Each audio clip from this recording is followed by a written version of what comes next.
Hello everyone, welcome back to my channel. I'm Kira and today I'm excited to be showing you several ways that you can use acrylic paint markers in your coloring books. Like many, at the beginning of my coloring journey, I was only coloring with pencils, but once I discovered acrylic markers, my pages have just elevated to the next level. If you caught my June completed pages video, you'll remember me talking about wanting to expand my acrylic marker collection. Well, it seems like the universe was listening to me and ARRTX reached out to me and sent me their gorgeous new set of 48 acrylic paint markers. So in today's video, I'll be using these new markers to show you the different ways that I use acrylic paint markers in my coloring books, as well as reviewing these markers along the way. Before we dive into the techniques, let me just give you a quick rundown on these new markers from ARRTX. They were released just last month and they feature a 3mm bullet tip design. Classic me already ripped the packaging, but the only issue I found when opening the packaging was that I actually received two of the same marker. So instead of receiving a Q110 marker, I actually received two Q106 markers. I reported this issue to ARRTX and they were very apologetic and made sure to tell me that the manufacturers have been made aware of this issue, so hopefully this won't happen to you if you also order these markers. When you take the markers out, you'll actually find they're in these handy little trays, which I think are great for organizing on your desk. This is where mine are right now. And another great feature is that they come with 5 replaceable nibs. This is fantastic because I find acrylic markers, or at least mine, always get clogged. Activating these markers is pretty straightforward. Shake them well to mix the paint inside, then pump the tips several times on a piece of paper until it's fully saturated. Now, immediately I noticed how easy these nibs were to use and just how durable they were as well. Sometimes I find like the pump feature of acrylic marker gets a bit, I don't know, it's not easy, whereas these were so easy, and just,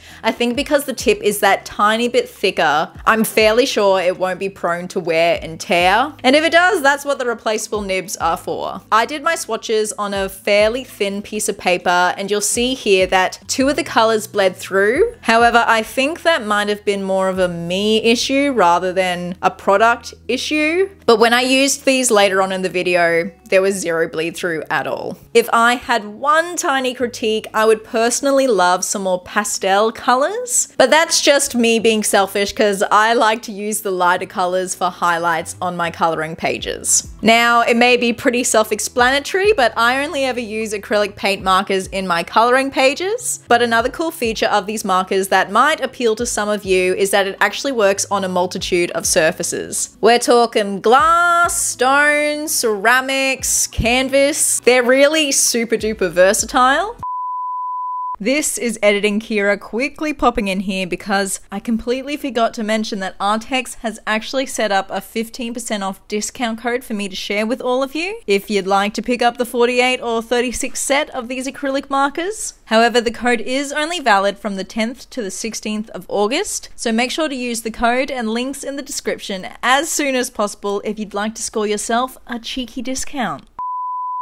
And now that we're fairly acquainted with the markers, let's get into the techniques. Now, despite my complaints about Amazon paper in the past, I've really grown to love this book by Lainey Dow, and it's a great example of how I use acrylic markers to elevate my pages. As I've said in previous videos, I predominantly use paint pens to add highlights and remove black lines from my pages. I'll often outline text and signs, and I'll also use them to emphasize any windows in my work. You'll see on this page here that I added a lot of white details to give the milk bottle a magical glittery effect without necessarily using glitter. And this page is also a great example of how I white out lines for glass elements so it looks slightly more realistic. It also shows how I add highlights to elements that I just want to pop off the page. Alright, enough with the show and tell. I prepared this page earlier with alcohol markers and pencil. Now let's get into how I finish off my pages with acrylic markers. First off, I removed the black lines from the sushi element on this page just to give it a more natural appearance. And because these markers are a medium thickness, they do super well at covering the thick black lines that you often find in these Amazon coloring books. However, in just a few minutes, I'm also going to show you how you can use these acrylic markers for finer details as well.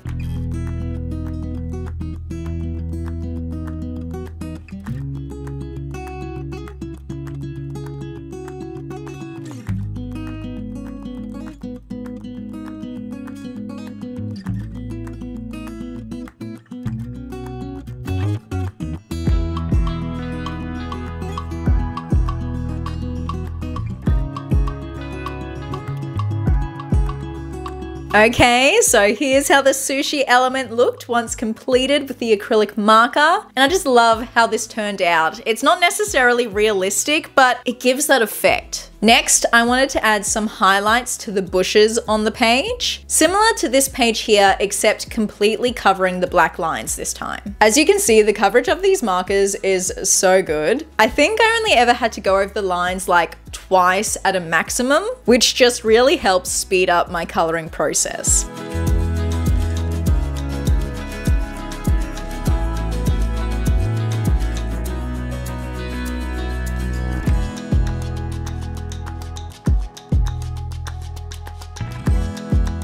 As I mentioned before, I like to outline my windows to really emphasize the glassness of it. And then for the super tiny elements and highlights, I went in with a 1.3mm white acrylic paint pen for elements like the scribbly text on the signs. I also like to go over the extra line details that illustrators often add to their pages as well, just like the ones on this bench here. I just find that this gives the page more dimension and highlights.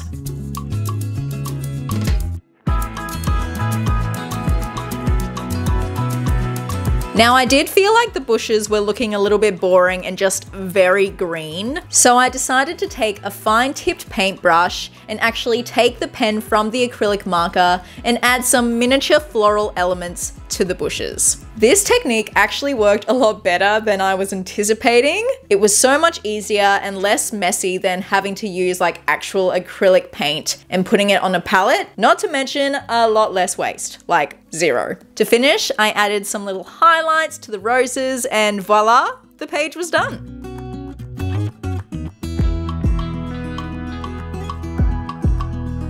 One thing I didn't show on camera was how I covered the outlines of the cat sign with white and then went over it with a glitter gel pen. I don't think I executed this very effectively in this case, but it's a really cool technique that I want to keep experimenting with in the future because it really helps the glitter gel pen just pop off the page. Another way you can use acrylic markers in your coloring books is for backgrounds. Small Victories is a great book for this because the pages are smaller and subsequently the backgrounds are smaller as well. For example, you can easily color in backgrounds that are already there, like on these floral vignettes, or alternatively, you can create your own backgrounds as I'm going to show you on this page here. Many colorists add circular or rectangular backgrounds to the miniature pages in Small Victories, and a really effective way to do this on this page is to add a circular background to every second insect to create an almost checkerboard effect. Using this dragonfly here as an example, I traced a circle background using a glue stick and then simply colored in the circle with the acrylic marker. Yep, that's how easy it is. If you need to get into tiny spots or even out the paint, you can use a water brush as I've done here to reach spaces that are too small for the nib of the marker. Keep an eye on my Instagram because I will eventually finish this page with a circular background behind every second insect, and fingers crossed it will look as effective as it does currently in my head. Yeah. The final technique I'm going to be showing you today is actually one I hadn't tried before filming this clip, which is basing your pages with acrylic marker. I have based with alcohol markers and watercolor pencils a number of times, but never before have I done it with acrylic marker. So I thought I'd use this page from Worlds of Wonder as an experiment and base one flamingo with my usual watercolor pencil method and then the other with acrylic marker to see how the final results differ. If you're going for a strong, vibrant look, you can apply the acrylic marker straight to the page. However, I wanted to dilute it a bit to make it just slightly less opaque. So I pumped some paint from the marker onto my palette and then applied it with a slightly damp water brush. Immediately, I noticed that this covered the dot details on the neck of the flamingo, which I actually liked because I find sometimes those extra details are just a little too much on a coloring page. The major thing I was worried about though with basing with acrylic marker is how my pencil would lay down on top of them. And it actually worked really well. I think if I'd used a harder lead pencil like the Polychromos, it would have worked even better, but even so, my Brute Funas did a pretty decent job at blending and shading on top of the acrylic.